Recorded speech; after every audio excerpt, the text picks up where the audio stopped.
চাকরির বয়স আরও 2 বছর বাড়ানো যেতেই পারে। আমার মনে হয় যে সুযোগ আপনি কমাবেন কেন, তাই না? সুযোগ এটা 2 থেকে 3 বার করলেই বা কী লাভ হচ্ছে? আর 4-5 বার একটা বয়সের ব্যাপার তো আছেই। একটা ডেডলাইন তো বয়সের ব্যাপারে আছেই। সো আমার মনে হয় যে এখন অবধি যেটা আছে সেটাই ঠিক আছে।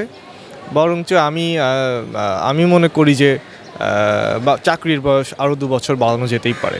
এখানে একটা বিষয় আপনি দেখেন যে আমরা যদি বলি তাহলে দেখা যাচ্ছে আমাদের পড়াশোনা শেষ করতে করতেই মোটামুটি আমাদের 25-26 চলে যায় এবং এই 25-26 শেষ হওয়ার পরে আমাদের যে চাকরির পরীক্ষা সিলেবাস এবং আমাদের চাকরির পরীক্ষায় যত প্রার্থী এই মোটামুটি একটা প্রিপারেশন নিতে আমাদের 2 বছর লেগে যায়।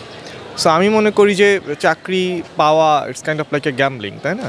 সো আমার মনে হয় যে একটা মোটামুটি সময় পেলে সেইটা সবার জন্য একটু ইজি হয় আর কি।